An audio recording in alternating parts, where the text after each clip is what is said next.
Hello everyone and welcome back to the Great Book of Grudges. My name is Nathan and we're back with some more news. Yeah, second time this week. That's actually quite a rare circumstance. But now we finally have some info regarding update 1.3. This is going to be the last patch before Immortal Empires, unless a hotfix patch needs to come in. And yeah, I'm excited to talk about it, as there's a few details. It's a smaller patch than usual, it actually says it here in the preview, so let's just jump right in. So we'll do the usual read and talk as we always do, just because it's a good format. So, compared to its predecessors, update 1.3 is going to be smaller than what update 1.1 or 1.2 introduced to the game, as most of our development resources and QA time are focused on getting Immortal Empires and the rest of update 2.0 prepped and ready for its debut. 1.3 is aimed at addressing a variety of outstanding issues, player-reported frustrations, and other areas that will help lay the foundations for the release of the major update coming this August. Here's a brief and far from complete look at some of the key features, many of which are based on player feedback. Okay, so smaller update, that's expected. It's nice to hear that they're pushing a lot of the developers straight into Immortal Empires because, well, let's be honest, 1.1 did a lot for the game, 1.2 made the game a lot better, and I think it's more on the state that a lot of people were saying, yeah, this is how it should have been released. So 1.3 is just going to fix up some issues. And yeah, like we know that it's coming in August. The fact that this update's already coming in June, which some people thought July, makes me think we might get it, I don't know, mid-August? I mean, that would be great. I could be wrong though, so don't take my word as gospel, but let's continue. Let's jump into the first section, which is Regiments of Renown 2. 7 new Regiments of Renown units are joining the roster in our second official unit pack. Like the first, units will be joining each of the game's core races to provide new elite variants for any army you field. We'll take a closer look at each when 1.3 arrives. In the meantime, we welcome your guesses as to what units you'd like to see in the coming release. Okay, not too bad. I like the idea of more Regiments of Renown being introduced as free stuff because, well, it's a good thing, it's a good incentive. I think it's a great way to say, look, yeah, everything's moving along, but whilst you're waiting, here's some new stuff to play with. Hopefully we get some new ones in the style of, say, well, out of the units that we got from the last one, I'd say that the Bloodletters with a little bit of armor and all that, they looked really, really cool, and I hope we get more detailed ones like that, because some others were just like, kind of really basic on the recolor and that's it. But we're going to have to wait and see, I guess. Next, we've got character trait and skill tree reworks. Okay, a popular topic since the launch of Warhammer 3, the traits received upon defeating legendary lords will be seeing some adjustments to feel more rewarding when you stomp a big baddie. Okay, this is a good thing, because yeah, the traits were just not good. So some of them were okay, but in general, I'm pretty happy about this. So yeah, and the next section is several skill trees will also be seeing some updates. This should not only improve efficiency of your lords and legendary lords, but will help factions who have historically struggled with replenishing their armies. Okay, so Slaanesh and Tzeentch, this is going to be quite good. We'll share the specific changes in the 1.3 release notes, so watch out for them. Yeah, so I'm guessing this is going to solve the issues with Slaanesh and Tzeentch with replenishment. I'm not sure if anything else had that, but updates all around, that's good. I'm really happy for this, so yeah, continue on. Alright, so we have the Realms of Chaos next. As we continue to tweak the Realms of Chaos campaign, several new changes are being implemented to address some of the more frustrating aspects identified by players. When an AI teleports to the Forge of Souls, players will now be prompted to teleport and confront them if they are in a position to do so. This should counteract the need to proactively camp at the Forge of Souls until the AI appears. Okay, that's not bad, that's not bad. The final encounter with Be'lakor has been adjusted to be less time-consuming and punishing. So they're just going to nerf it, I'm imagining. I mean, that just kind of sounds like a nerf. Which, don't take my wording as negativity, it's actually a good thing considering the fact that that battle is way too long. It's like 30 minutes at the very least. It's just really annoying. But yeah, that's okay. So, next. Several tweaks are also coming to Tzeentch's realm specifically. Sigils will now be revealed when the player enters and exits a teleport locus. Okay, not too bad. Action points used to move and position your armies will no longer be lost by interacting with a point of interest. Thank you. Thank you so much. This is really, really important. And next, the AI now must teleport 8 times before accessing the final area.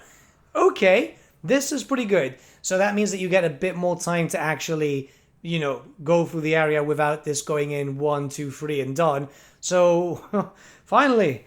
God, I hate that realm so much, so it's actually nice to hear that they're fixing it, because, oh boy, I still play the campaign, I still want to, have fun, and I'm trying to get all the achievements. This was a massive issue for me, so I'm really happy that this is getting sorted. AI use of changing of the ways. The AI's use of changing of the ways, Tzeentch, has been a notable pain point since the launch of the game. As such, 2 key changes are being made. Minor Tzeentch factions will no longer be able to use changing of the ways. Thank you! Thank you! Oh god, this is good. And the cooldown is being increased to prevent it from being abused by AI factions. Just by removing that from AI factions is great. Well, just the minor factions. The main ones with Legendary Lords should have it.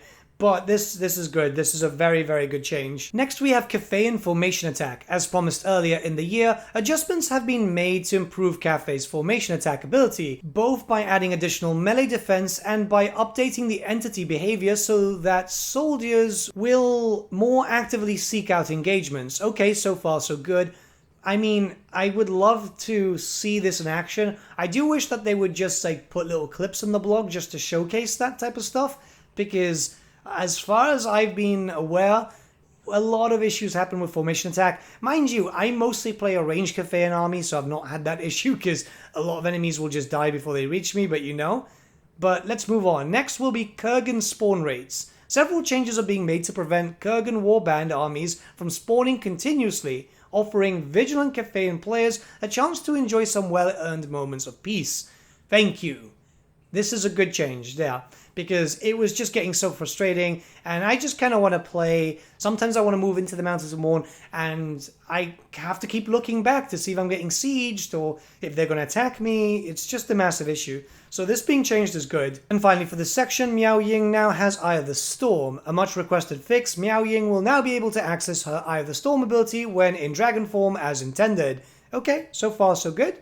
Quite happy with that. So yeah, let's move on. Next section we have unit responsiveness. Several changes have been made to improve unit responsiveness in the game, from how units navigate settlement entrances and react to retreat orders, as well as how large units and heroes interact via synced animations. Okay, well, I want to see the thing with the retreating, because that was something that they pushed for 1.2, and it wasn't too great. Navigating settlements, this is a big thing.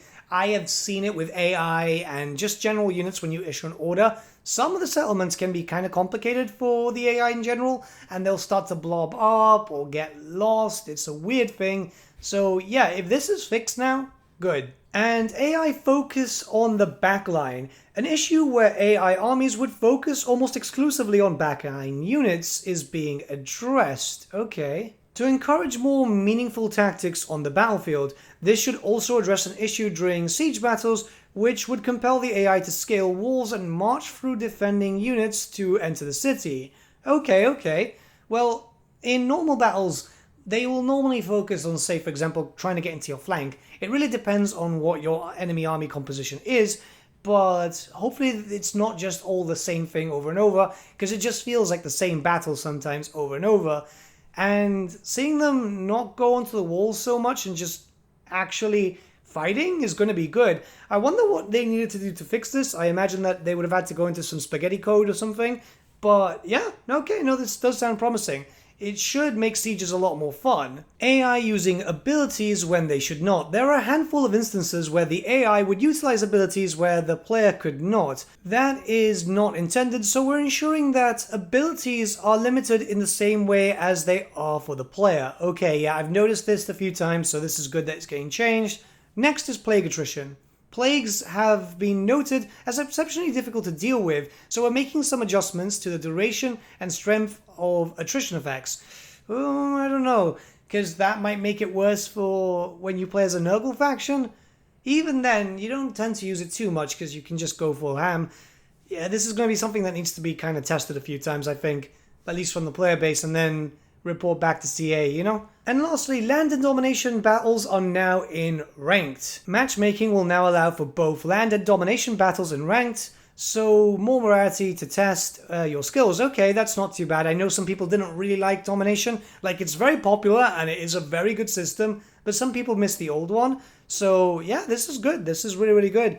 I wonder how it's going to work. Is it just like random or something? But yeah, I think this is going to be very good for the community. So now both different types of PvP players can enjoy their system that's preferred. So yeah, I see nothing wrong. So there has been something that has been moved from 1.3. And they state this is the reason why. While there's plenty more fixes and features coming with 1.3, all of which will be captured in the release notes, there's one project noted previously which has been bumped from the release. As with any project, we will continue to work on developing, testing, and implementing it as soon as safely possible. That is increasing the frequency of field battles in campaign. We still want to ensure that there is a healthy mix of land, siege, and minor battles as you play through the campaign, particularly based on player feedback about the number of siege and settlement battles. This will be fixed in a future update, and we'll let you know when we have an updated timeline as to when it'll be ready. Okay, so I understand why they've had to delay this. Maybe it's just too much work, or maybe it'll probably be fixed when Immortal Empires comes out. It's one of those things, and I think an educated guess would be that they want to wait and see how people feel about Immortal Empires, because obviously the map is bigger. It's likely that with the distance, if we're going from real size, keep in mind that even the Empire is not proper sized in the Realm of Chaos map as it would be in, say, Immortal Empires, if it's following the same format as Mortal Empires. Yeah, I know, there's a lot of confusion there. There might be more battles on land. That's all I'm saying. So we're going to have to wait and see. And if this is the case, then I think that's a smart decision. And then just see how the players then react to Immortal Empires, as the majority of the player base is probably going to go there. And the last info is that we have a release date coming June 30th. Finally, it's time to address the big question: when can you expect update 3.0? We promised that it would be kicking off Q3, and we're going to do just that, releasing it next Thursday, June 30th, to usher in the new quarter.